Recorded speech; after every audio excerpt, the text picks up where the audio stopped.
예. 예, 하나님의 질문은 첫 번째 부분, 두 번째 부분 되어 있잖아요. 첫 번째 부분과 두 번째 부분이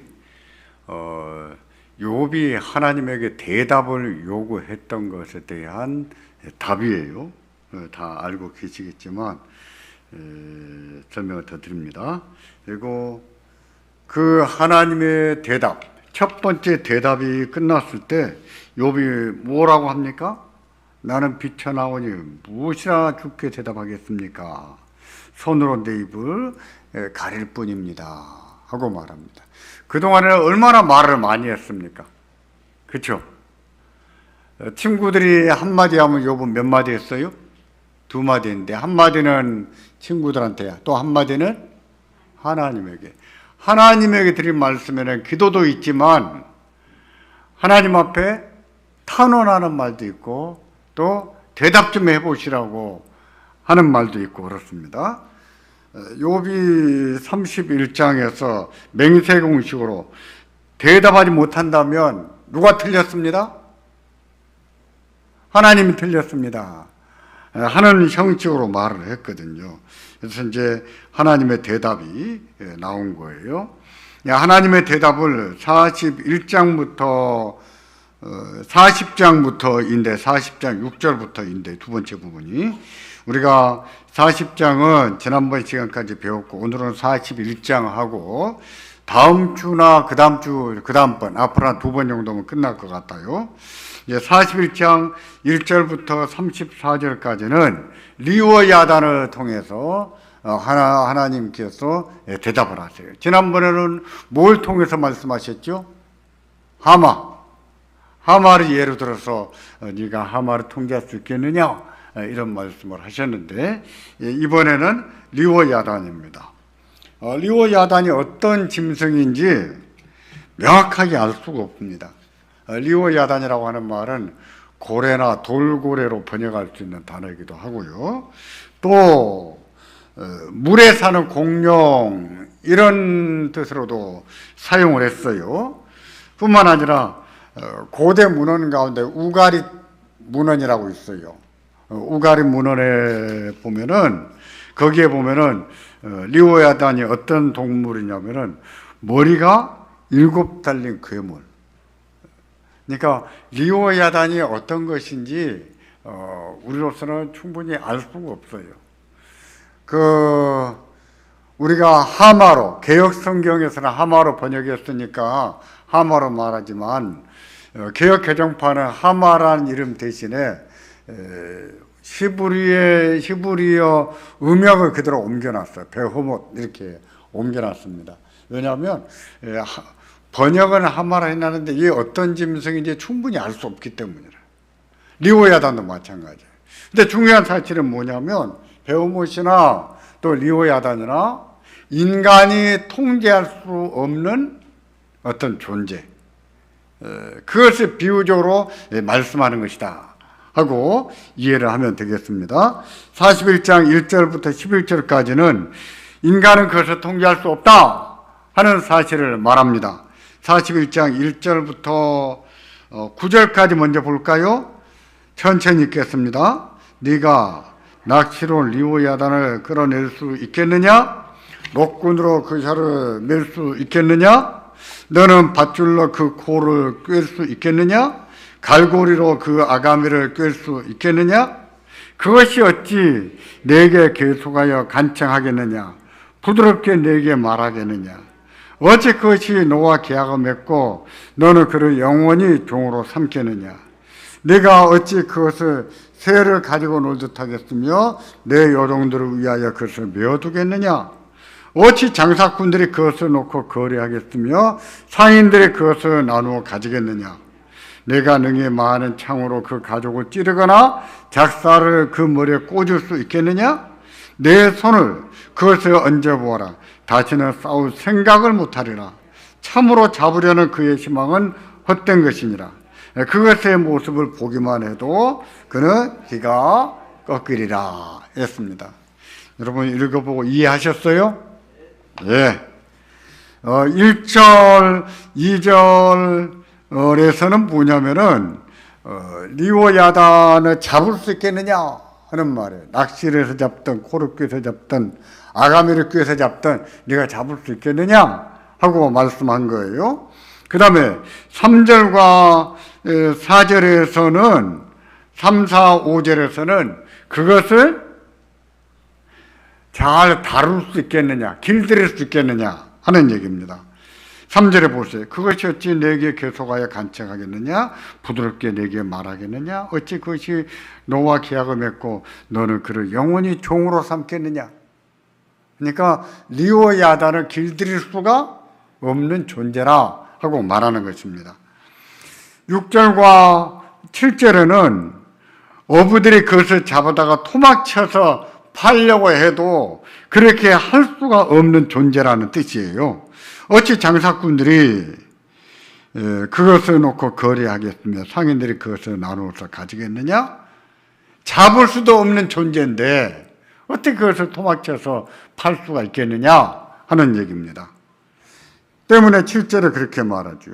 능히 많은 창으로 그 가죽을 찌르거나 작사를 그 머리에 꽂을 수 있겠느냐? 없다는 얘기죠. 잡을 수도 없는 존재. 8절과 9절에서는 한번 그것에게 손을 얹어봐라. 네가 화들짝 놀라서 다시는 리오 야단하고 싸워볼 용기가 없어질 것이다. 그 뜻이에요. 너가 기가 꺾일 것이다. 그 말입니다. 때문에 8절에 이렇게 말하죠. 내 손을 그것에게 얹어보아라. 다시는 싸울 생각을 못하리라. 참으로 잡으려는 그의 희망은 헛된 것이니라.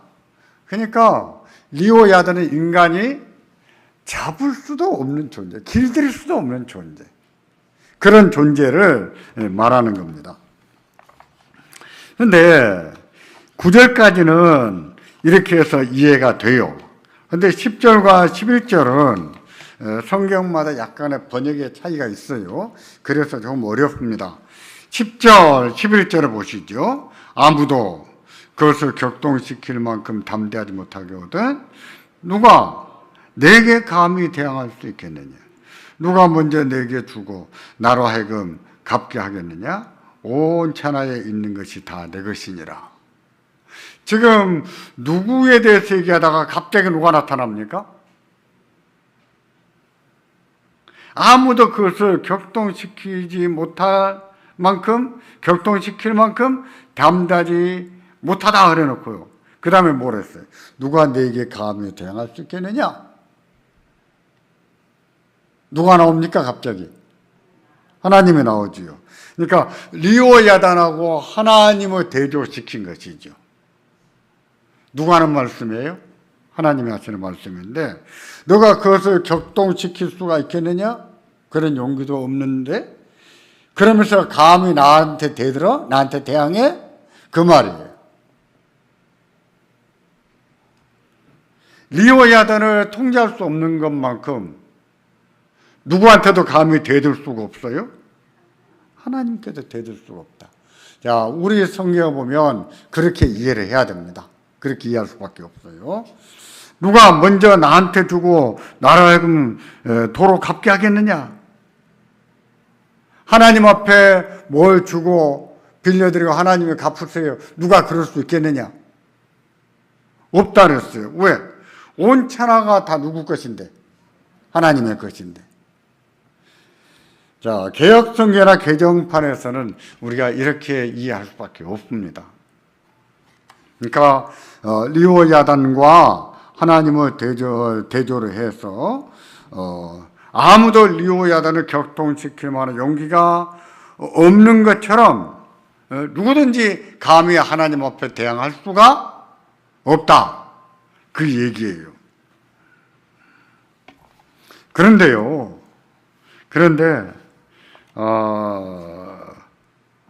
우리가 그렇게 이해를 해도 돼요.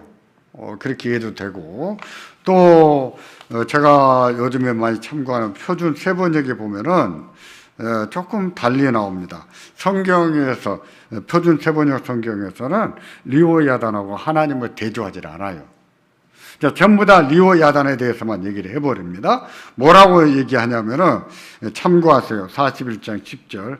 그것이 흥분하면 얼마나 난폭하겠느냐? 그것에게 덤벼들고 그 어느 누가 무사하겠느냐? 이 세상에는 그럴 사람이 없느니라 하면서 끝까지 11절까지 리오 야단은 인간이 감히 대항해 볼 수도 없는 존재다 하고 말하는. 근데 이렇게 말한 취지는 뭐냐면, 의도는 뭐냐면, 리오 야단도 하나 통제할 수 없는 존재인데, 인간은. 근데 하나님 앞에 계속 따져 물었습니다. 따져 물었는데 하나님께서 첫 번째 질문에서 두 번째 질문에서 네가 이거 살 수 있느냐? 네가 할 수 있겠느냐? 이런 얘기를 하시잖아요. 그러면서 인간은 그렇게 할 수 있는 존재가 아니다 하는 것을 드러내지요. 근데 여기서도 그렇게 이해를 하는 거예요. 표준 세번역은. 그러니까 리오 야단은 인간이 통제할 수가 없는데 누구나 아십니까? 하나님은 아신다. 그런 뜻으로 번역을 한 거예요. 그럼 누가 옳은가? 이것은요, 알 수가 없어요. 이거는 번역한 사람들의 잘못이 아니라 본문 자체가 이렇게도 번역할 수 있고 저렇게도 번역할 수 있는 소지가 있기 때문에 이 흐름에 맞게 어느 것이 흐름에 맞게 번역한 것이냐, 번역한 분들에 따라서 달라지는 거예요. 우리는 일단은 개역 개정판을 봅니다. 그렇기 때문에 그렇게 따라서 이해를 하는데, 중요한 사실은 어떻게 번역한다고 해도 본래의 의미는 달라지지 않는다는 거예요. 비록 리오 야단과 하나님을 대조했을 때 감히 리오 야단도 하나 대들지 못하는데 누가 감히 하나님 앞에 대들겠어요? 그렇죠? 할 수가 없죠. 그렇게 이해를 할 수도 있겠고, 또 표준 세번역처럼 리오 야단은 인간이 어떻게 통제해 볼 수 없는 존재예요. 그런데 누구는 해요? 하나님은 하신다. 이렇게 말하고 있기 때문에 우리로서는 어떤 번역으로 이해를 하든 본래 의미는 크게 달라지지 않는 것을 알 수가 있습니다. 그래서 중요한 사실, 하나님은 인간이 아니시고 또 인간이 할 수 없는 일을 하나님은 하신다는 거예요. 때문에 우리가 못한다고 해서 하나님도 못하실 것이라 생각해서는 안 되겠죠. 또 우리가 이해가 안 된다고 해서 하나님이 틀렸다 이렇게 말해서도 안 되겠죠. 우리는 알 수 없는 게 너무 많아요. 너무 많아요. 우리가 할 수 없는 일도 너무 많아요.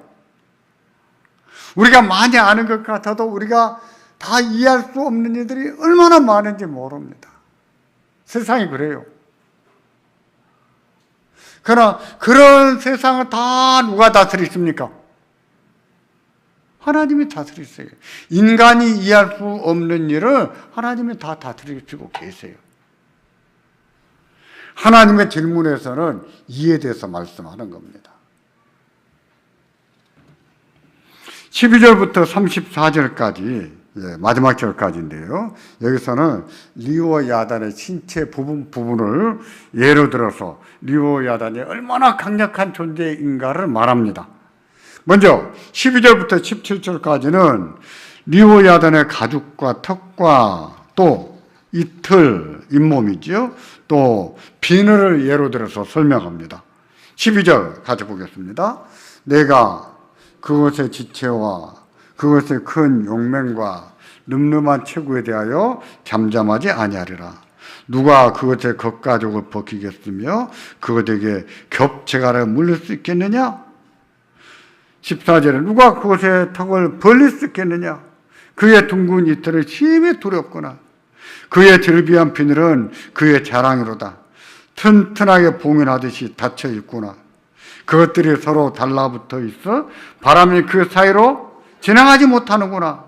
서로 이어져 붙었으니 능히 나눌 수도 없구나. 그러니까 리오 야단의 신체 하나하나 가죽이 됐던 턱이 됐던 잇몸이 됐든 비늘이 됐든 얼마나 무시무시하게 보이는지, 얼마나 강력하게 보이는지. 비늘 틈바구니로도 바람이 지나갈 수가 없을 정도로 촘촘히 박혀 있고, 그로 인해서 그만큼 강력한 존재다. 누가? 리오야단이 설명하는 거예요. 자, 이렇게 설명하기를 41장 마지막 절까지 리오야단이 어떻게 강력한지 쭉 말합니다. 그 다음에 18절부터 24절까지 보실까요? 18절입니다. 리오야단이 여기서는 리오야단의 입과 콧구멍과 목덜미와 껍질을 예로 들어서 설명하는 거예요. 자, 18절. 그것이 재채기를 한저 빛을 발하고 그것의 눈은 새벽에 눈꺼풀 빛 같으며 그것의 입에서는 햇불이 나오고 불꽃이 튀어나오며 그것의 콧구멍에는 연기가 나오니 마치 갈대를 태울 때에 솥이 끓는 것 같고 그랬습니다. 우선 여기까지만 보고 또 그 다음 설명하겠습니다. 리오야단은 재치기를 한번 하면 뭐가 반짝거려요? 빛이 반짝거린다. 또 입에서는 뭐가 나온다 그랬어요? 햇불이 나오고 불꽃이 튀어나온다 그랬습니다. 리오야단의 콧구멍에서는 뭐가 나와요? 연기가 나온다 그랬어요. 마치 갈대를 태울 때 솥이 어떻게 합니까? 물이 끓는 것처럼 그렇다고 말합니다. 여러분 보시기 어떻습니까? 무시무시한 괴물처럼 느껴집니까? 예? 그렇게 보이세요? 예. 그렇게 강력한 존재다 이 설명하는 거예요. 참고로 저희가 클 때 목사님들이 담배 피지 마라, 담배 피는 거 죄다 이렇게 가르칠 때 성경 구절 뭐로 예를 들었냐면은 문득 생각이 납니다. 41장 20절을 근거로 얘기를 했어요. 41장 20절은 콧구멍에 연기가 나온다 이렇게 말하고 있는데 담배 피면은 콧구멍에 담배 연기가 나오잖아요. 그것을 여기서 빗대서 설명을 했어요. 아마 들어보신 분도 계실 거예요. 박지희 장로님 들어보셨습니까? 예, 목사님들이 이걸 가지고 얘기했습니다. 근데 이거는 담배 피지 말란 얘기와 상관이 없지요. 상관없는 얘기고 지금 뭐를 설명하는 거예요?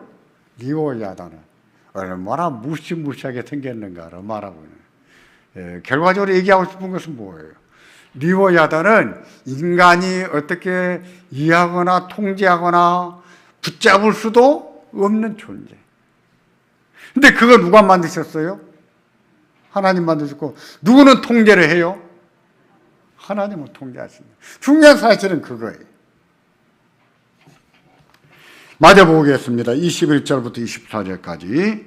그의 입김은 숯불 지피며 그의 입은 불길을 뿜는구나.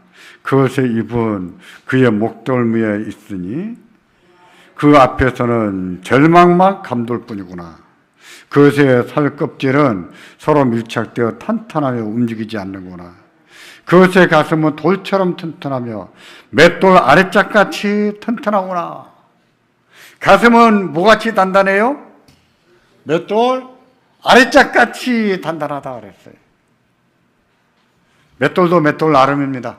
우리가 들 수 있는 맷돌이 있지만 우리가 장정 10명이 달려붙어도 들 수 없는 맷돌도 있어요. 예, 사진에 보셨죠? 예, 그런 맷돌이 있습니다. 그 맷돌같이 단단하게 보여요. 뭐가? 리오야단의 가슴이. 예, 그렇게 강력한 존재. 이런 것을 보면 리오야단이 실제로 존재한 인물인지 상상 속의 인물이 아니라 짐승인지 알 수가 없겠는데, 근데 하나님께서 이렇게 말씀하신 것을 볼 때, 또 요백에, 특히 요백에 인간에게 말씀하신 것을 볼 때 저는 실제로 이 세상에 존재했던 짐승이다 이렇게 봅니다. 얼마나 강력한 존재인지 시적으로 묘사하니라고. 입김은 뭐 같아 그랬어요? 숯불 같다. 입김 한번 후 하면 입에서 숯불같이 확 나옵니다. 자, 이런 것은 강력한 존재라는 사실을 시적으로 묘사한 것이지, 욥기나 잠언 또 전도서는 전부 시입니다. 장르가 다 시예요. 그러니까 시적으로 묘사해서 그런 것이지, 저는 실존했던 짐승일 것이다, 저는 이렇게 생각해요. 이렇게 표현한 것도 역시 리오야단이 무시무시한 존재라는 것인데, 인간이 통제할 수 없는 존재. 그러나 누구는 통제하신다고요? 하나님. 그러니까 세상에는 인간이 다스릴 수 없는 일들이 너무 많아요. 인간이 할 수 없는 일들.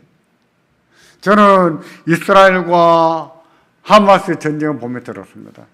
저걸 누가 중단을 시킬 수 있겠는가? 이란이 침략을 안 멈추면 당장에 쳐들어갈 것처럼 얘기합니다만은, 그래서 이란하고 이스라엘하고 한바탕 붙을지 어쩔지 알 수가 없겠습니다만은, 제가 보기에는 이란이 협박한다고 해서 중단할까? 안 할 것 같아요. 왜? 네타냐후도 정치적으로 궁지에 몰렸거든요. 그래 안 와도 한번 울고 싶었는데, 누가 한 대 때려주기를 바랬는데 하마스가 한 대 때려준 것 같아요. 그러니까 네타냐후도 아이고 잘됐다 이러지 않나 하는 생각도 들어요. 그러니까 그게 맞다면 네타냐후는 아마 끝장 볼 겁니다. 자기 한 말대로. 저거 누가 멈추게 만들겠어요? 이란이 멈추게 만들겠습니까? 미국이 중단시키겠습니까? 전쟁이 어떻게 전개될지 알 수는 없지만, 그러나 한 가지는 믿어야 됩니다. 하나님이 다스리신다는 거예요. 우리는 이해가 안 되고 어떻게 될지 알 수 없고 무섭기도 하지만 하나님이 다스리고 계신다는 거예요. 그래서 어떤 때는 이런 생각이 듭니다. 사고는 인간이 추고 하나님은 맨날 수습하시기 바쁘시구나, 그런 생각도 들어요.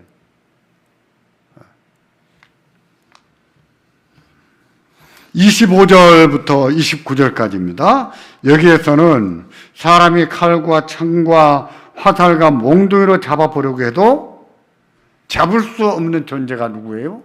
리오야단이다 합니다. 25절부터 29절까지 봅니다. 그것이 일어나면 용사로도 두려워하며 달아나리라. 칼이 그에게 꽂혀도 소용이 없고 창이나 투창이나 화살촉도 꽂히지 못하는구나.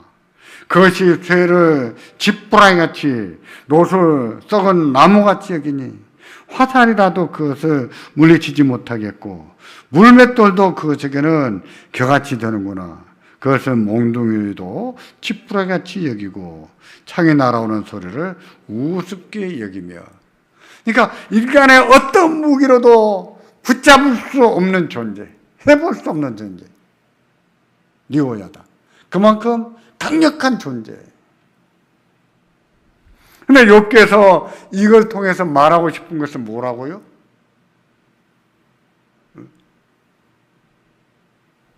인간은 그런 거 하나도 통제할 수 없는 존재인데, 하지만 누구는 그것을 통제하세요? 하나님은 통제하십니다. 지금 이 얘기하고 싶은 거예요. 아까도 말씀드렸지만 우리는 살아가면서 우리가 다 아는 것처럼 말하고 다 할 수 있는 것처럼 말을 해도 우리가 할 수 없는 게 너무 많고 알 수 없는 게 너무 많은 거예요. 우리는 인간이라는 사실을 항상 기억하고 살아야 합니다. 항상 기억하고, 이해가 안 된다고 해서 함부로 말하고, 이해가 안 된다고 해서 함부로 떠들대고, 이렇게 하지 않도록 조심해야 돼요. 하나님은요, 인간이 할 수 없는 일을 다 하십니다. 도무지 인간이 해결할 수 없는 문제도 하나님은 해결하세요. 성경도 말하니 사람이 할 수 없는 일은 하나님이 하시나니 그랬잖아요. 믿고 살아야 됩니다. 이제 마지막 부분이에요. 30절부터 34절까지는 리오야단의 위력입니다. 세상에는 그것과 비교할 수 있는 것이 없다 그랬어요. 같이 보겠습니다. 30절.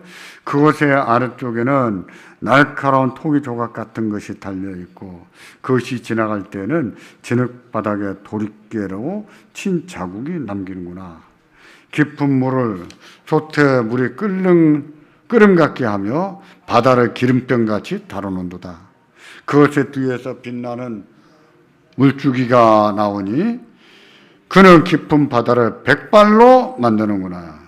세상에는 그것과 비교할 것이 없으니 그것은 두려움이 없는 것으로 짐을 받았구나. 그것은 모든 높은 자를 내려다보며 모든 교만한 자들에게 군림하는 왕이니라. 이렇게 말해요. 하마도 좀 그런 존재로 설명을 해요. 하나님이 지으신 것 중에 최고다 이렇게 기도했습니다. 근데 리오야단도 그럽니다. 리오야단도 그것은 모든 높은 자를 내려다보며 모든 교만한 자들에게 군림하는 뭐라고요? 왕이다 그랬잖아요. 왕.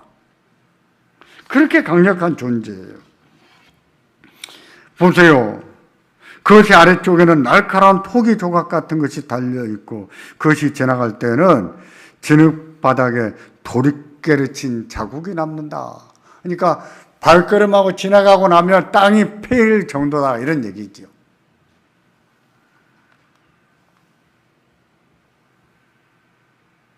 깊은 물을 솥에 물에 끓음 같게 하고 이건 뭐겠어요? 물속에서 그게 지나가면 물이 끓는 것처럼 거품이 있는 것을 말하죠. 또 그것의 뒤에서 빛나는 물줄기가 나오니 그는 깊은 바다를 뭐로 만들어요? 32절. 백발로 만든다 그랬습니다. 이것은 무슨 말일까요? 예, 이게 그냥 해치고 지나가면 바닷물에 하얀 거품이 일어나는 것처럼 물이 하얗게 이른다 이 말이죠. 리오야단이 어떤 존재인지 지금까지 살펴봤습니다. 욥이 이런 존재를 통제할 수 있는가? 할 수가 없죠. 욥은 입을 다물어야 할 정도로 이 말씀 들을 때 무력감을 느꼈을 겁니다. 그러나 하나님은 그런 존재를 다스리십니다. 리오야단이 아무리 강력하다고 해도 그것을 하나님은 잘 다스리고 계세요. 이 말씀을 들은 욥은 무슨 생각을 했을까요?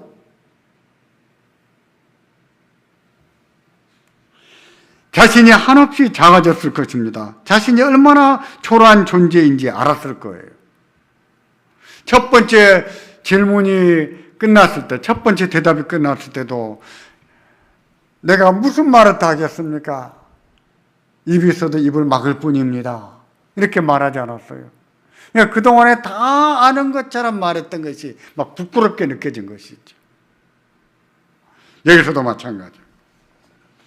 42장 1절부터 6절까지가 욥이 그 하나님의 대답을 듣고 보인 반응이에요. 이것은 다음 시간에 다루겠습니다.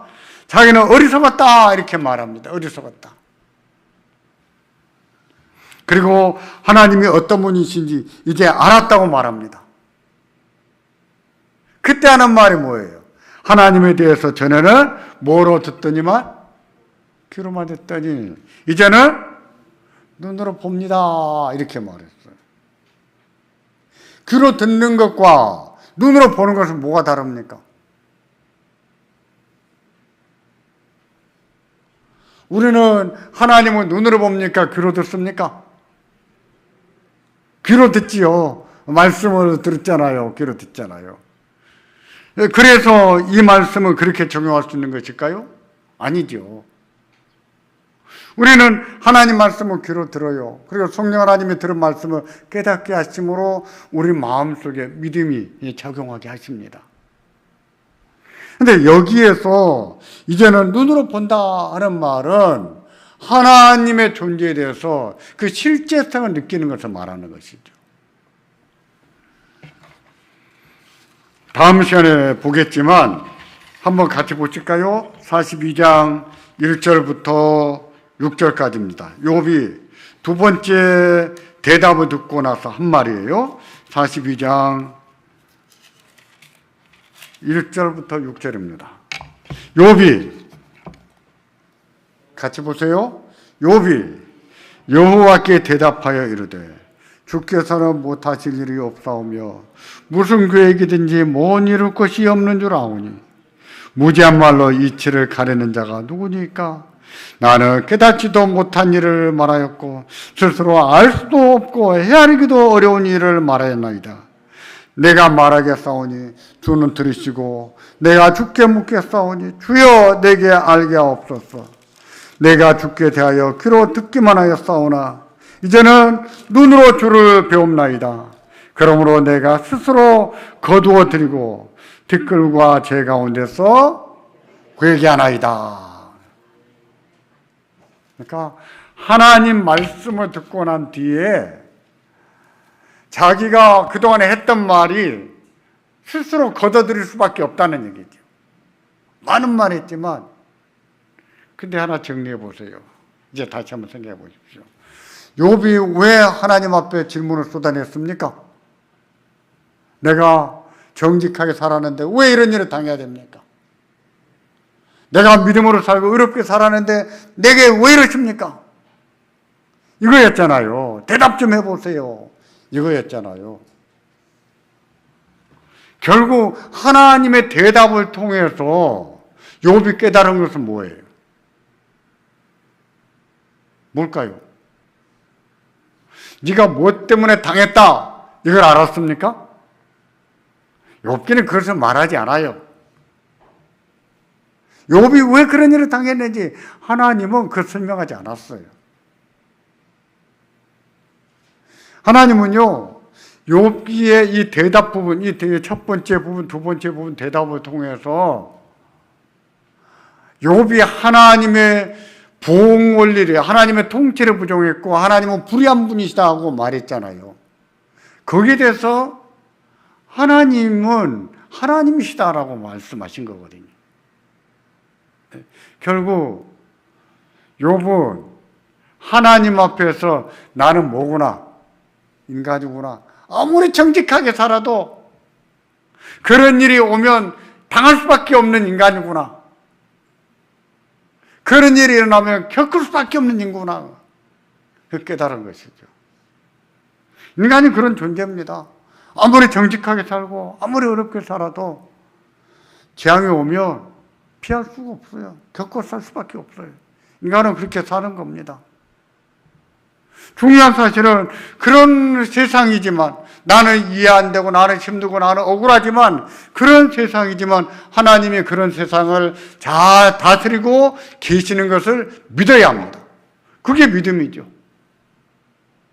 나는 왜 이런 일을 겪어야 됩니까? 그거 알아내는 것이 믿음이 아니라, 그런 일이 왔을 때 겪을 수밖에 없고 당할 수밖에 없지만, 그러나 그런 나를, 그런 세상의 모든 일을 누구는? 하나님은 잘 다스리고 계시는 것을 믿어야 됩니다. 그런 것을 볼 때 우리로서는 기다릴 줄 알고 견딜 줄 알고 하는 것이 얼마나 중요한지 모릅니다. 그게 믿음이지요. 믿음. 우리가 읽어보았습니다마는 욥이 그렇게 말했습니다. 무지한 말로 이치를 가르는 자가 누굽니까? 누가 무식한 말을 했습니까? 누가 했어요? 욥이 했죠. 자기가 지금까지 다 아는 것처럼 말했던 것은 뭐에 지나지 않아요? 무식한 인간의 말에 지나지 않은 거지. 그러고 보면 하나님은 하나님이십니다. 하나님은 하나님이세요. 우리는 이해가 좀 안 돼도, 우리는 힘들지만 하나님은 하나님이세요. 그런 가운데서 하나님을 경외할 줄 알고 그런 가운데서 하나님을 사랑하고 살아야 돼. 그게 믿음이에요. 우리가 배워야 됩니다. 가져야 됩니다. 그러니까 현창 교수님도 우리가 배워야 되는 믿음 가운데 최고의 믿음, 가장 마지막에 끝까지 배워야 되는 믿음은 뭔가? 욥의 믿음이다. 이렇게 말하지 않습니까?